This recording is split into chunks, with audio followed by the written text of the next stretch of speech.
Assalamualaikum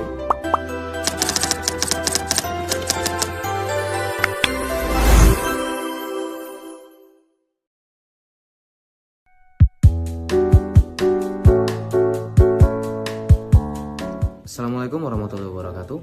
Perkenalkan, saya Andro Eka Rahmat dengan NIM 16324031 dari program studi D3 Manajemen Informatika, jurusan Manajemen Informatika Politeknik Negeri Fakfak. Pada kesempatan kali ini, saya akan mempresentasikan tugas UTS Rekayasa Perangkat Lunak saya yang berjudul Analisis Implementasi Metodologi SDLC dalam Pengembangan Game Multiplayer, Hypercasual, RPG, dan Edukasi. Mari kita langsung masuk ke pembahasan yang pertama.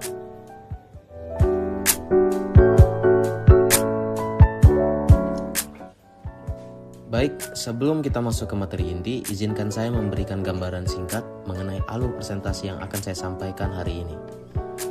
Presentasi ini saya bagi ke dalam 8 pokok bahasan utama. Yang pertama, latar belakang masalah. Di sini kita akan membahas mengapa industri game memerlukan metodologi pengembangan yang lebih modern dan adaptif. Yang kedua, saya memperkenalkan kelima metodologi yang dikaji dari jurnal ilmiah ini. Yang ketiga, rasionalisasi. Kita akan membahas alasan spesifik mengapa setiap peneliti memilih metode tertentu untuk proyeknya. Yang keempat, analisis implementasi. Di sini saya akan menguraikan detail tahapan eksekusi pada setiap proyek game. Yang kelima, hasil akhir dari performa. Kita akan melihat capaian teknis dan validasi keberhasilan masing-masing proyek. Yang keenam, analisis kritis berupa kelebihan dan kekurangan dari setiap metode berdasarkan konteks proyeknya. Dan yang ketujuh, rekomendasi solutif sebagai saran akademis saya untuk masing-masing penelitian. Dan kedelapan, kesimpulan sebagai penutup dari seluruh review yang telah saya lakukan.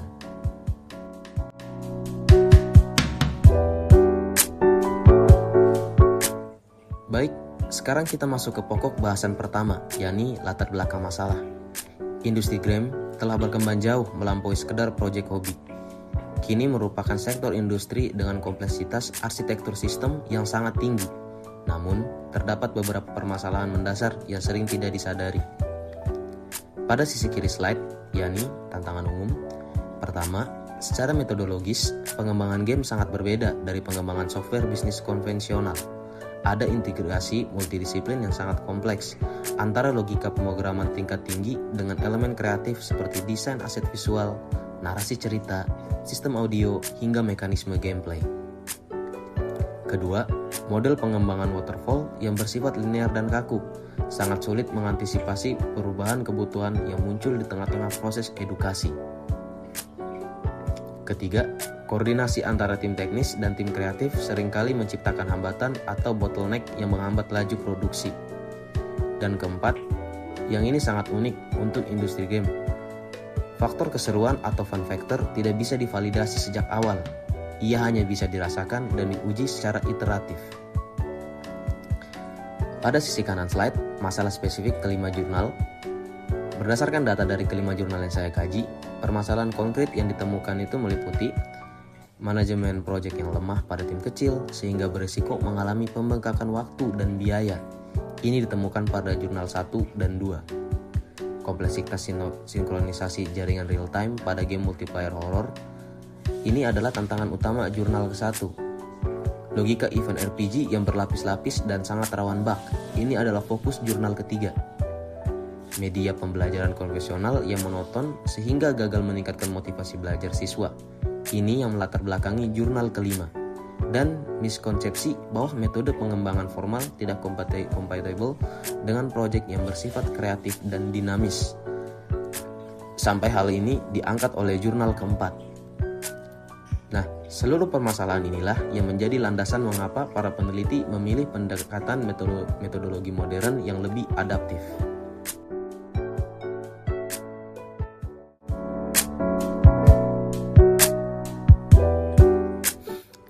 Untuk menjawab permasalahan yang tadi kita bahas, kelima jurnal menerapkan solusi berupa metodologi pengembangan perangkat lunak yang telah terbukti efektif, namun dipilih dan disesuaikan dengan konteks masing-masing proyek.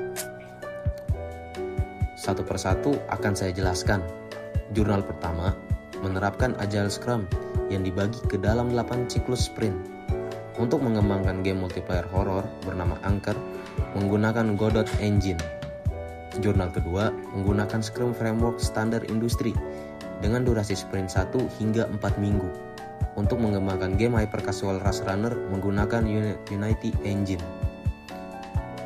Jurnal ketiga memilih metode Extreme Programming atau yang biasa disingkat XP dengan salah satu teknik andalannya yaitu pair programming untuk mengembangkan game RPG berjudul The Realm of Unknown menggunakan RPG Maker MV.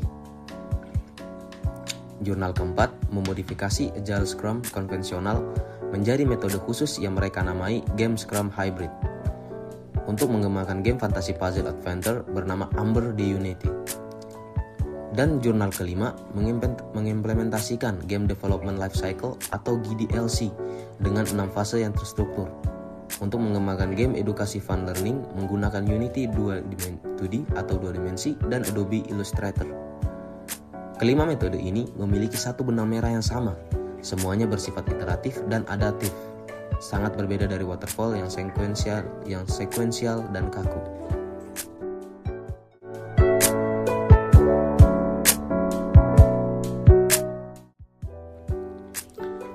Slide ini menjawab pertanyaan yang sangat mendasar. Mengapa setiap peneliti memilih metode itu dan bukan metode lainnya? Pada jurnal pertama, Agile Scrum dipilih karena pengembangan game multiplayer pada dasarnya sangat iteratif. Perubahan pada aset visual dan mekanisme gameplay sangat sulit diprediksi sejak awal proyek. Tanpa fleksibilitas yang diberikan oleh sprint dalam Scrum, tim akan kesulitan beradaptasi terhadap perubahan yang muncul tiba-tiba di tengah produksi. Pada jurnal kedua, Scrum Framework dipilih karena tim pengembang game indie sering menghadapi hambatan komunikasi yang serius dan lemahnya kontrol deadline. Sprint pendek dijadikan sebagai instrumen disiplin yang terukur, memaksa tim untuk selalu tepat waktu dan fokus pada prioritas. Pada jurnal ketiga, XP atau Extreme Programming dipilih karena logika dalam game RPG yang sangat kompleks, penuh dengan sistem event, quest bercabang, dan interaksi item yang saling terhubung. Ciri khas XP yaitu continuous testing, sangat ideal untuk menangkap bug logika secara dini sebelum menumpuk dan sulit diatasi di akhir produksi. Pada jurnal keempat, Game Scrum diciptakan karena peneliti membutuhkan solusi bagi tim yang multidisiplin, programmer dan desainer artistik, agar keduanya bisa bekerja secara paralel tanpa saling menghambat satu sama lain. Dan pada jurnal kelima, GDLC sendiri dipilih karena game edukasi multimedia membutuhkan kerangka kerja yang terstruktur, yang mampu memisahkan sekaligus menyelaraskan alur produksi aset seni di Adobe Illustrator dengan jalur penulisan kode DC di Unity Engine. Kesimpulannya, setiap metode dipilih bukan secara sembarangan, ada analisis mendalam terhadap kebutuhan dan tantangan spesifik masing-masing proyek yang mendasari pilihan tersebut.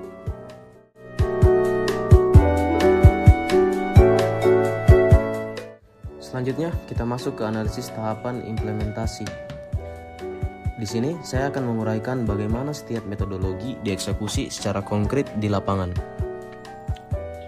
Jurnal pertama, Game Anchor sendiri dikembangkan melalui 8 sprint dengan tahapan utama, yaitu produk backlog, perancangan sistem menggunakan diagram UML dan desain UI UX di Figma, kemudian coding menggunakan Godot Engine, dan diakhiri dengan sprint review di setiap siklus. Fitur-fiturnya, kunci yang dibangun meliputi sinkronisasi jaringan real-time untuk multiplayer, sistem chat antar pemain, manajemen item, hingga modul transaksi skin pada in-game store. Pada jurnal kedua, Rush Runner menggunakan sprint pendek berdurasi 1-4 minggu dengan daily scrum harian untuk menjaga ritme kerja tim, proses coding mekanik game, dan pembuatan aset seni berlangsung secara paralel dan demi memenuhi karakteristik game hyper casual yang harus cepat dirilis ke pasar. Pada jurnal ketiga, The Realm of Unknown menerapkan XP atau Extreme Programming dengan tahapan pengumpulan user stories, simple design, pair programming untuk scripting JavaScript, dan yang paling menonjol adalah pengujian 2 tingkat pengujian fungsional yang memverifikasi 100% tombol, serta pengujian hardware di 5 spesifikasi perangkat yang berbeda. Pada jurnal keempat, Ember dimulai dengan menyusun game design dokumen sebagai fondasi backlog, kemudian produksi sprint berjalan dengan coding logika puzzle dan produksi pixel art 2D atau 2 dimensi secara simultan, dan setiap sprint diakhiri dengan playtesting internal untuk memvalidasi fun factor dan tingkat kesulitan teka-teki. Pada jurnal kelima, Fun Learning menjalani 6 fase GDLC secara lengkap: inisiasi, praproduksi, produksi menggunakan Unity dengan bahasa C, dan grafis dari Adobe Illustrator, alpha testing dengan metode black box, beta testing langsung di SDN Mampang Perapatan, dan akhirnya rilis dalam bentuk file atau .x yang siap digunakan.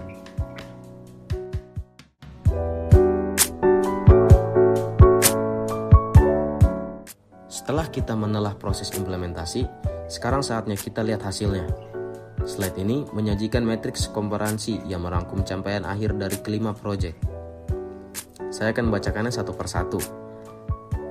Game Anchor berhasil merealisasikan 15 fitur inti. Sistem multiplayer real-time berjalan stabil tanpa lag yang berarti. Seluruh fitur pendukung seperti chat, manajemen item, dan in-game store terbukti fungsional sepenuhnya. Semua backlog dari 8 sprint berhasil diselesaikan. Rush Runner berhasil dirilis secara resmi. Mekanik berlari dan menghindari rintangan berjalan dengan responsivitas tinggi. Integritas skor dan iklan berjalan mulus.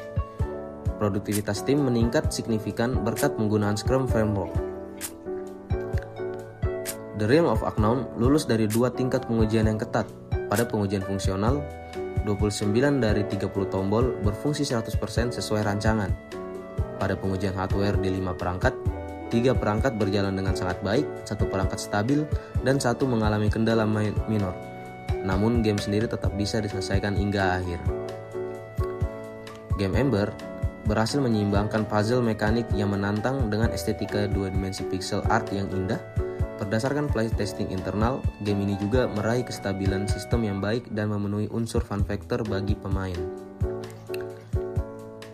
Dan Fun Learning menghasilkan aplikasi .x dengan 4 topik mata pelajaran, masing-masing memuat 5 soal kuis interaktif. Black box testing juga menunjukkan tingkat kelayakan fungsional sebesar 100%, tanpa error, tanpa crash. Game ini layak dan siap digunakan sebagai media pembelajaran inovatif bagi siswa sekolah dasar. Dengan kata lain, semua kelima proyek berhasil dipenuhi target awal mereka. Ini adalah validasi nyata atas efektivitas metodologi yang dipilih.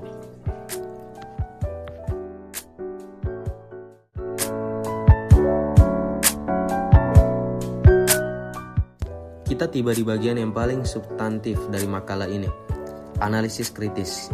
Di sini saya tidak hanya memuji keberhasilan, tetapi juga secara jujur mengevaluasi kelemahan dari setiap implementasi. Pada jurnal pertama, kelebihan implementasi Agile Scrum sangat efektif dalam memecahkan kompleksitas game multiplayer.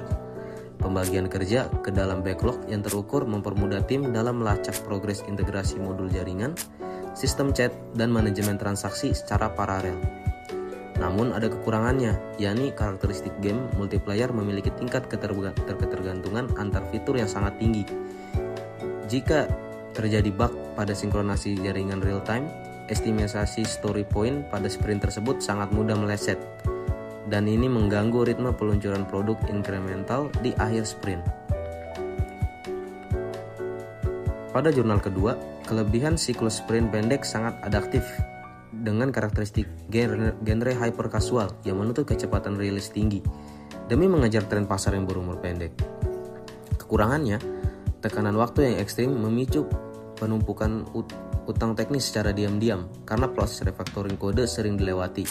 Dokumentasi arsitektur perangkat lunak menjadi hampir nol dan pengujian fragmentasi resolusi layar perangkat target cenderung diabaikan. Pada jurnal ketiga, kelebihan continuous testing sangat baik untuk menangkap bug logika RPG yang berlapis secara dini sebelum menumpuk di akhir proyek. Kekurangannya, ada ketidakcocokan fundamental antara metode XP dengan perkakas yang digunakan, yaitu RPG Maker MV. Engine ini berbasis visual event scripting, antarmuka grafis, drag and drop, sehingga aktivitas pair programming menjadi canggung. Selain itu, struktur berkas RPG Maker tidak kompatibel dengan sistem version control seperti Git, sehingga XP tidak bisa diimplementasikan secara utuh. Pada jurnal keempat, pendekatan Game Scrum berhasil menyelesaikan masalah klasik industri kreatif, yaitu benturan ego antara jalur teknis programmer dengan jalur artistic designer. Metode ini sukses membuat pekerjaan kode puzzle dan produksi pixel art berjalan selaras. Kekurangannya, manajemen hibrida ini menuntut kehadiran Scrum Master yang memiliki pemahaman mendalam di kedua bidang sekaligus. Jika pemimpin proyek hanya berfokus pada salah satu sisi, alur kerja lintas disiplin ini sangat rawan mengalami miskomunikasi dalam penentuan skala prioritas backlog. Dan pada jurnal kelima, siklus hidup GDLC sangat ideal untuk proyek game edukasi skala kecil sampai menengah karena menyediakan koridor kerja yang jelas antara tim kreatif dan tim teknis. Mekanisme iteratif antara fase memastikan jika ada kegagalan saat testing, alur dapat dikembalikan ke tahap produksi secara teratur. Kekurangannya, evaluasi dalam jurnal ini terlampau berfokus pada aspek fungsional. Melalui black box testing saja, peneliti tidak menyertakan pengujian performa hardware seperti konsumsi RAM dan CPU, dan tidak ada data statistik kuantitatif seperti kuesioner kepuasan atau peningkatan nilai belajar siswa.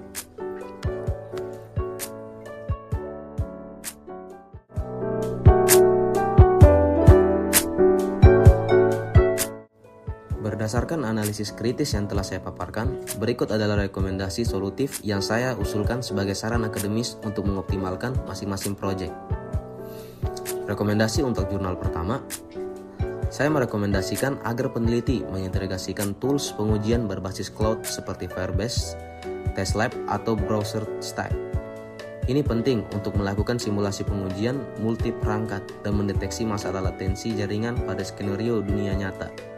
Karena pengujian multiplayer tidak boleh hanya mengandalkan koneksi Wi-Fi lokal yang stabil di lingkungan kantor. Rekomendasi untuk jurnal kedua, untuk mengatasi penumpukan utang teknis akibat sprint yang terlalu ketat, tim wajib mengalokasikan satu sprint khusus secara berkala. Misalnya, setiap 3 sprint berjalan, yang disebut refactoring sprint ini tidak digunakan untuk menambah fitur baru, melainkan fokus membersihkan arsitektur kode dan menyusun dokumentasi teknis minimal agar game mudah dipelihara jangka panjang. Rekomendasi untuk jurnal ketiga, mengingat keterbatasan RPG Maker (MV) yang tidak kompatibel dengan XP murni, saya menyarankan peneliti beralih ke kerangka Scrum yang lebih ringan. Aktivitas pair programming yang tidak efektif dapat digantikan dengan code review berkala. Pengujian lab juga harus ditingkatkan menggunakan script automated functional testing untuk memvalidasi seluruh pemicu event secara otomatis dan instan. Rekomendasi untuk jurnal keempat, tim pengembang disarankan menerapkan strategi agile documentation, yaitu dengan mentransformasikan game design dokumen konvensional menjadi living documentation terpusat di platform kolaboratif seperti Notion atau Confluence. Dokumen ini harus diperbarui sekitar 5 menit setiap hari saat sprint berjalan, agar menjadi satu-satunya sumber kebenaran bagi seluruh anggota tim. Rekomendasi untuk jurnal kelima, untuk meningkatkan kualitas rekayasa sistem, peneliti disarankan mengimplementasikan sistem manajemen basis data lokal seperti SQLite atau integrasi API backend seperti Firebase ke dalam Unity. Ini penting agar aplikasi dapat merekam data skor dan riwayat pengerjaan kuis siswa secara otomatis dan memudahkan guru juga dalam memantau perkembangan belajar. Selain itu, teknik kompresi aset grafis 2 dimensi di Unity perlu diterapkan agar ukuran file.x-nya tetap ringan dan lancar di komputer sekolah berspesifikasi rendah.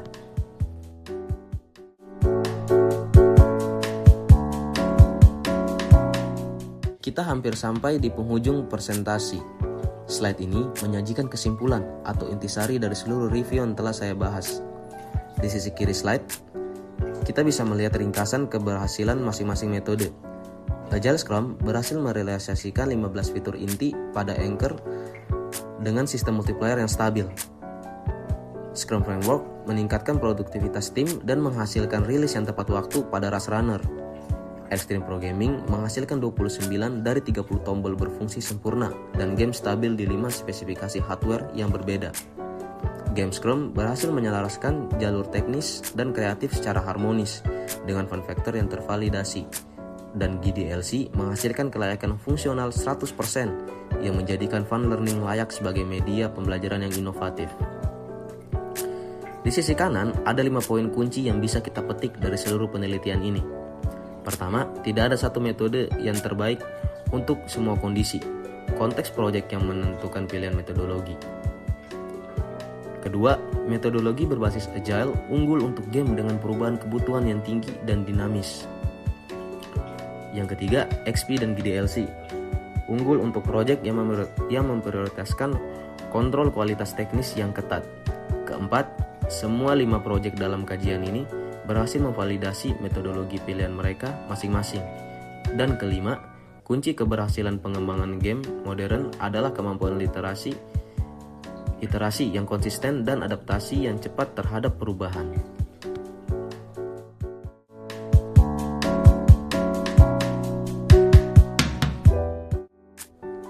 Sebagai pelengkap kesimpulan, slide ini menegaskan pertanyaan praktis. Kapan kita sebaiknya menggunakan metode yang mana? Metode Agile Scrum paling ideal untuk tim kecil yang mengerjakan proyek dengan kompleksitas tinggi dan banyak modul yang harus diintegrasikan secara paralel, seperti sistem multiplier yang saling terhubung. Metode Scrum Framework paling cocok untuk game hyper casual yang menuntut kecepatan rilis tinggi dan kemampuan merespon tren pasar secara cepat. Extreme Programming atau XP paling sesuai untuk game dengan logika yang sangat kompleks dan berlapis seperti RPG, di mana kualitas dan kebenaran kode menjadi prioritas mutlak. Sementara game Scrum Hybrid merupakan pilihan terbaik ketika tim terdiri dari programmer dan desainer yang harus bekerja secara paralel tanpa saling menghambat satu sama lain. Dan terakhir, GDLC sangat ideal untuk pengembangan game edukasi atau multimedia yang membutuhkan struktur langkah demi langkah yang ketat, serta pemisahan yang jelas antara jalur art dan jalur kode. Inilah yang disebut kesesuaian antara konteks proyek dengan pilihan metodologi, dan itulah esensi dari rekayasa perangkat lunak yang baik.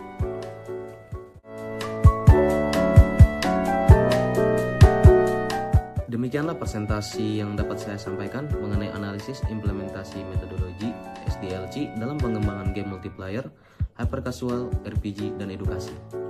Saya berharap paparan ini mampu memberikan gambaran yang jelas mengenai bagaimana pemilihan metodologi yang tepat yang disesuaikan dengan konteks dan tantangan spesifik proyek sampai menjadi faktor penentu keberhasilan dalam rekayasa perangkat lunak, khususnya di industri game. Dari kelima jurnal yang saya kaji, kita bisa menarik pelajaran berharga bahwa tidak ada metode yang universally superior. Setiap metode memiliki kekuatan dan keterbatasannya sendiri. Dan tugas seorang software engineer yang baik adalah memilih pendekatan yang paling tepat sesuai dengan tantangan yang dihadapi. Atas segala perhatiannya, saya ucapkan terima kasih yang sebesar-besarnya. Wassalamualaikum warahmatullahi wabarakatuh.